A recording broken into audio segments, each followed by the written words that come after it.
speaking out of both sides of their mouths. We want our scores to go up, but we're cutting back on all of these support aides and the people that are going to help. The special education aides, the reading specialists, we don't need them. We'll just have to, you know, we'll just be all right now. And that's what I kind of worry about as well. We've made progress in their eyes, but they're taking back whatever they gave in all of these cuts. So that's what I worry about. I think this introduces one of the other important topics for our conversation today, which is the idea of high stakes assessment. Which is familiar to anybody who's been in a classroom, right? You took a PSSA or something like it if you're not from Pennsylvania, right? Yeah, you took an SAT. Do they still have the writing portion of the SAT? Yes. Yeah, timed writing test to get into college, right? And there's been a lot of talk in the past 10 years of creating the equivalent in order to graduate from college.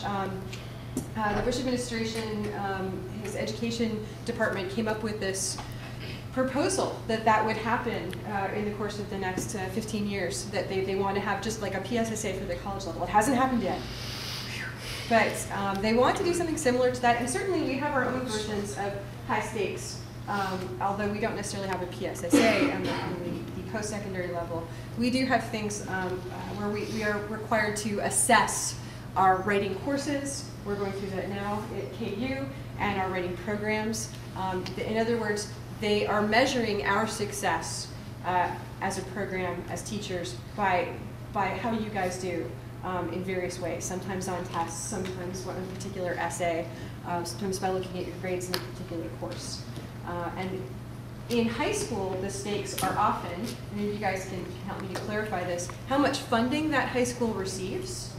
Right? Not just merit pay for teachers, but if your school does poorly, the state will take money away from that school as punishment, and then they're supposed to do better somehow. Yeah, Ian. I came from two different high schools. The first one I was at was Springford, where they didn't teach to the test. We just learned normally and just went on, and then, oh, we have the PSSA, so take them. When I went to Pottstown, however, we showed up, and the first thing was taught was, did you take the PSSAs?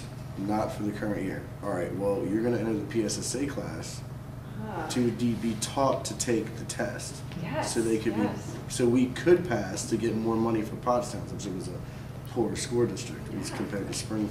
So this is interesting. Not only are these high stakes pressuring all of us to do well on tests, you know, so that we can graduate, so the schools can get funding, but it's changing what's happening in the classroom. As Ian says, he had to take a class in the PSSA. If you didn't get proficient or better at Pottstown, you weren't allowed to attend prom. You weren't allowed to attend like certain programs and stuff like that, which I thought was mistakes. Yeah, a lot of you are nodding along, right? So you've had these. Have you been in classes that were really geared towards the test? Must pass the test. What was the writing like you did in preparation for those tests? Can I ask you guys, what kind of writing were you doing? very bland, to the point. It wasn't creative, it was just the information to get it done. Lots of nodding, lots of smiling. Yeah. Are you really proud of that writing? Yes, please. I'm not just speaking for myself, but I'm sure we've all had teachers that just, they're not good teachers. You know, they explain it, they don't teach it. And I'm wondering if that's what you guys are feeling. Are you guys just kind of losing interest because of all this chaos going on, or do you guys still really want to be good teachers? She said she's had some teachers who explain writing in English classes, but she doesn't feel like they're actually teaching writing, and she wonders why that is. Because we've given up, or is there some other reason? I would say I certainly haven't, right? I certainly haven't given up on it, and I think that's, frankly, if I'd given up on it, it would be a lot easier, right? Because then I've had teachers like that just don't care, and that's affected my grades, you know? And then I've had teachers who pour their heart and soul into it, and I get an A in class. No, and I just don't want you guys to do that. Like, don't give up, because we really need that, you know? No, and I think we try, and I think here the difficulty is, like, really is about when you start to feel when you start to reach the breaking point about saying, I'm not able to do it, right, in the ways we've been trained to do it, right? So in other words, like I said, like talking about multiple drafts, I mean, everyone sitting up here does drafting, right? Multiple drafts in classrooms and things like this. if we get to the point where we have to do less of that, or we can't have you do sustained writing, right? We can't take you through like a research process. You have to say, okay, here's what a research paper looks like, go do it, right? We actually go through it. It's like, again, my students will tell you, oh my God, we gotta do this, and then this, and this, it goes on forever, right? But that's how research is, right? I mean, and if we can't do that, right, then, you know, I mean, because I think about part of going into teaching and committing to doing this kind of stuff is that, especially, well, I don't know if especially writing, but writing in particular for me at least, is that you have a commitment to working with students on like a one-to-one basis as best as possible.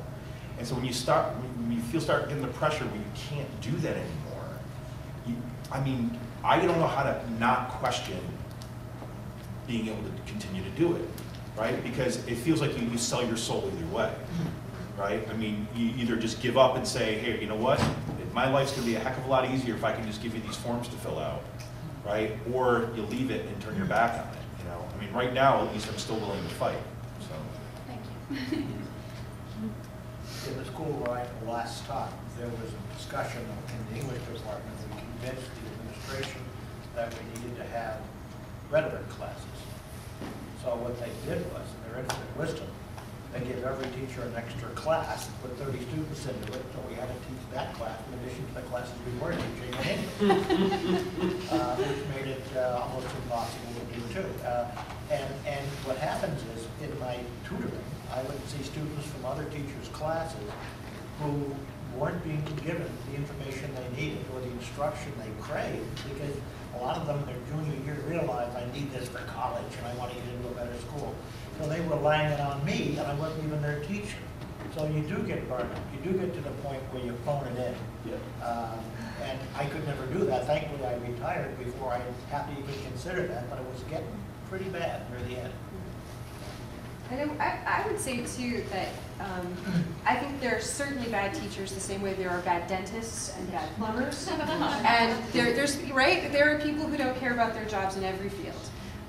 But I would say there's also some teachers who really care, and then they're put in a position where they have to do something like be in this high pressure situation to teach for a test, like the PSSA. And wow, you're given a curriculum that you didn't design, that you think is wrong, that you don't think is going to actually teach someone to be a better writer, and you have to deliver it.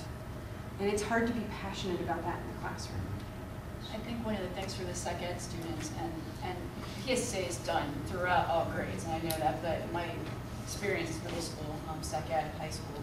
But my students always ask me, do I have to teach to the test? And I think at least in some districts, yes, but not in all districts. Just so you know that it's not like that everywhere. And there are creative ways to use the strategies you're learning here to teach the PSSA material. There really are. I don't want people to be, not want to go into teaching because they think they have to teach to a test.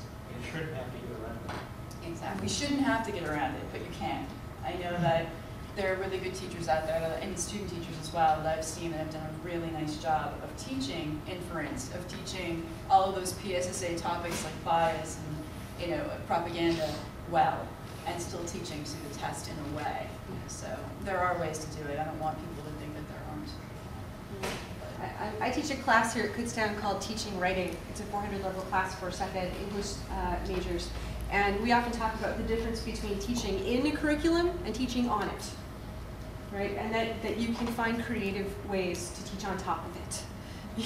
But that is very, very difficult to do, and often involves having administrators that are willing to help you do that and allow you to do that. Did I see a hand? Yes, please.